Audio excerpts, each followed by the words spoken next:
Hello everyone, welcome. I wanted to show you what I've been working on.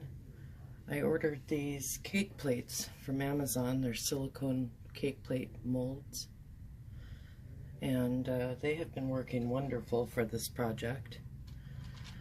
They came in a 5-pack. They weren't very expensive, but they work amazing.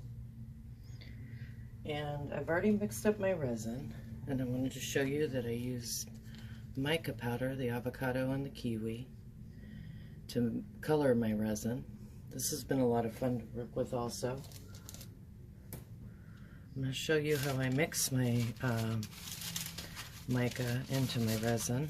I've got the other colors mixed up, but I saved one to show you what I do.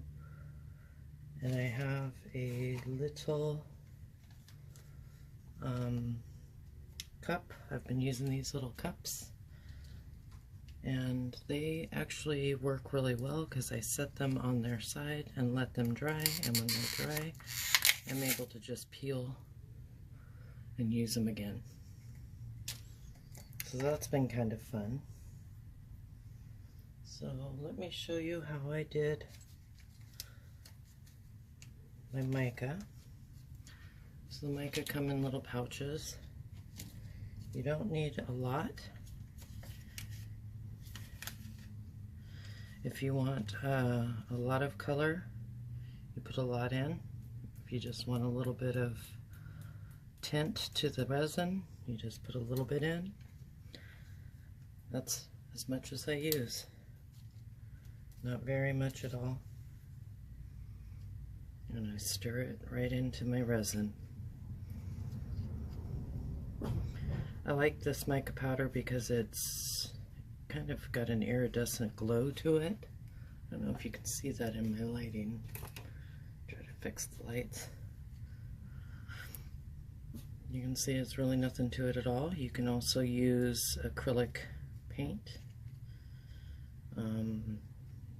inks, all kinds of things to color your resin. So I just stir that right in and I get the consistency, the color that I want. I am using, for this project, I am using East Coast resin. I wanted to see what that was like to use that product, and so far I'm really enjoying it. And you see there's not really much to that to get the color you want. So this is what one layer looks like when I get done, and I'll show you what I'm going to do with that in a minute. So I'm going to start with my avocado. I've got it ready here. You can see that color glisten in there. It's very pretty. And I'll go ahead and just pour that in here. I always use my darker color on the outside. You can do it however you want. There's no right or wrong way. You can try it any different way you want. This has been an experiment for me.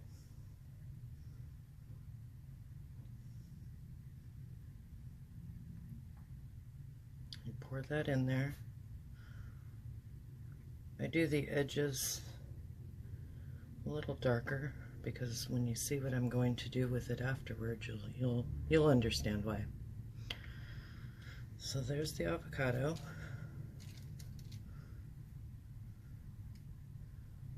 This is the kiwi.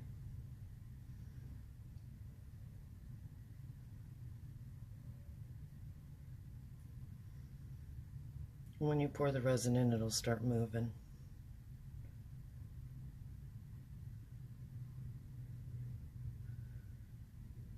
It'll start pushing into that other resin, the other color.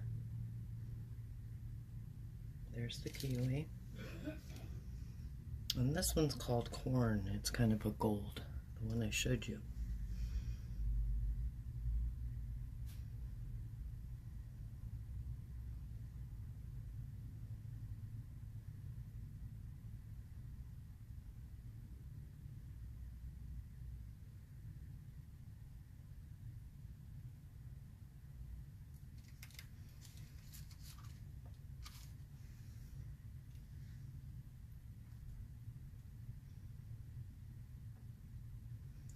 And I just use my popsicle stick or a toothpick, and I just kind of swirl this color in. I'll show you why I do that in just a minute, the effects I get.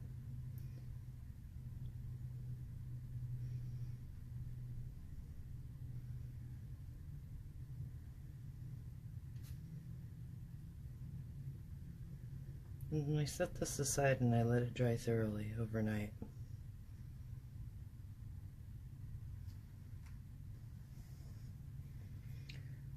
Well, before I do that though, I do pop all the air bubbles.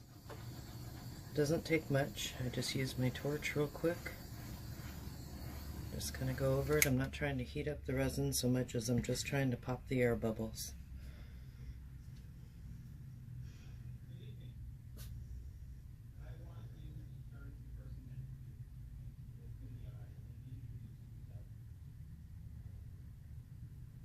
Alright.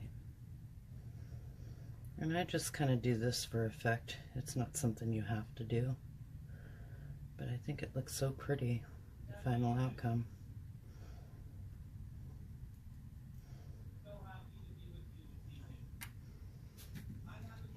Pop some more air bubbles now that I messed with it some more. You see they pop quickly. And you just set this aside and let it dry overnight. And then this is what I'm left with. This was a different color, obviously. But let me show you what I did with the first one I made.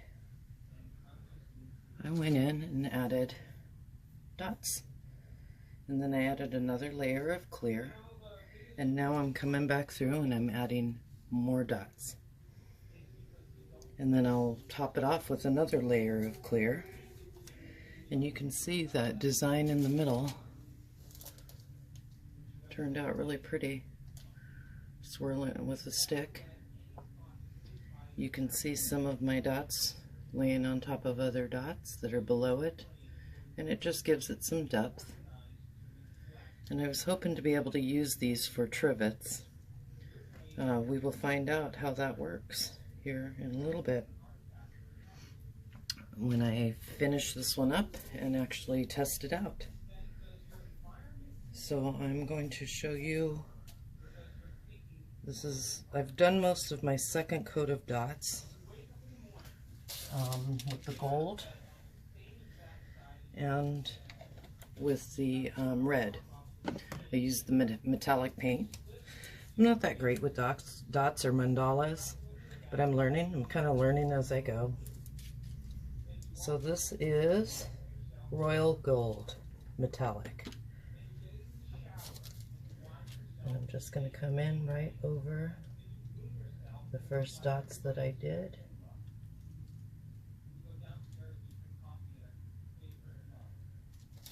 And just follow along my original pattern. And then when this paint has dried, when my dots have dried, I will go ahead and put a final coat of clear on this and let it dry. And then we will do the unveiling.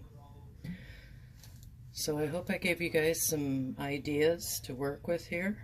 I haven't started dots on this one yet. You can see it's a real thin layer, about an ounce of resin. I like the way it dried already, and I'm going to figure out what I want to do with that, and when I decide which dots I'm going to do there, I will show you guys my final outcome. Thank you. Hope you enjoyed. Bye-bye. Okay, everybody, so here is my dried resin piece from, I let it dry overnight, so this is what it came out as. The design and everything is in there.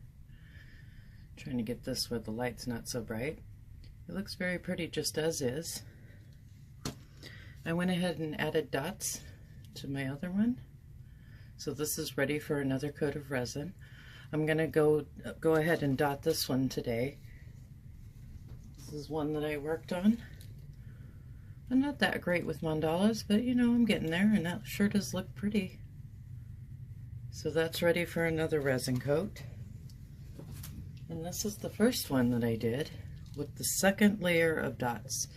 And if I get real close, you can kind of see the dots underneath, so it'll give it some depth. Now you don't have to dot them, you can just keep them how you want them. The color with just the color, keep it alone. But I'm enjoying dotting, practicing my dots. But you see that came out really pretty, really easy. I did get a couple of air bubbles in there, but you can't really, it's not really changing anything for me.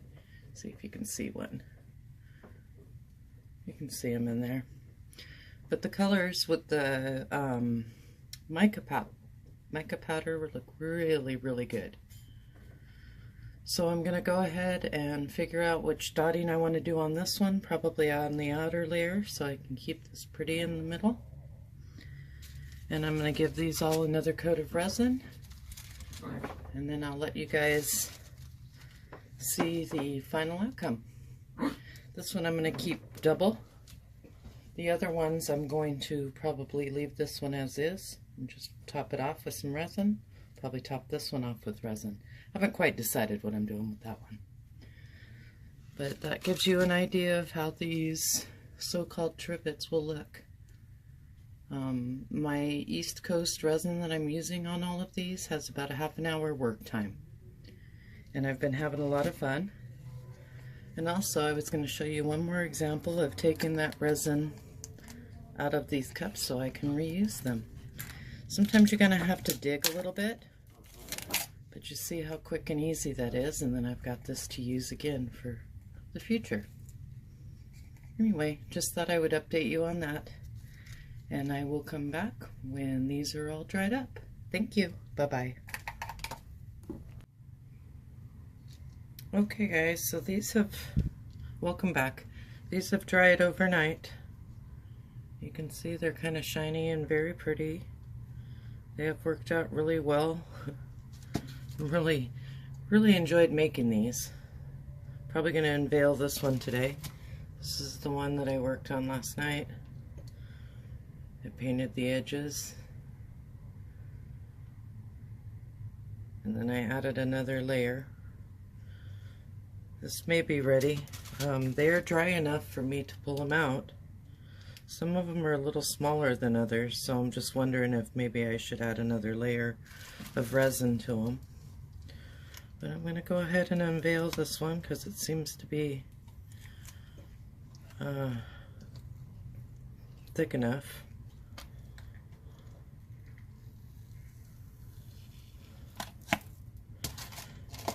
And you see how easy that was to pull out of there. I do have kind of a light sharp edge on the top here. That'll be easy to Dremel down or sand down. You can see how pretty that looks though. Maybe put some cork backing on the back. And there you have it, my little trivets. Once I sand this down, I'll set this in the kitchen and test it out, lay some hot pans on it and see how it does, how it holds up. I think it came out really pretty though. See how thick the edge is? It's kind of fun. I kind of had fun making these. Very strong, sturdy, pliable. I do need to get that edge down though, because it is kind of sharp. I can feel it with my thumbs. It won't take hardly anything at all to smooth that down. And then if I have some kind of sanding marks on it, then it'll be easy to put one more layer. But there you have it. You can see that glitter down at the bottom, so I'm wondering if when I add glitter I should add it to the top instead of just the bottom, because you can't see it as much through here as you can on the bottom. But still, it was a fun learning experience. I've got a couple more to unveil. This one's got the several layers of dots. Let's see if I can get up close so you can see some of those. So that kind of made a neat effect. This one was just a simple technique that I added dots to. It's not very thick. It's not as thick as this other one, but we'll see. And this is the one where I demonstrated to you guys how I made these in the first place. Kind of fun. Like I said, you don't have to add the paint if you don't want to, but you can if you want. You can add it in layers for depth. Anyway, I think they came out kind of pretty. Now the real test comes, checking to see if they will hold up in the heat. Anyway, guys, let me know what you think, and if you make any, definitely show me some pictures. Hope you enjoyed this. Thank you. Have a nice day. Bye-bye.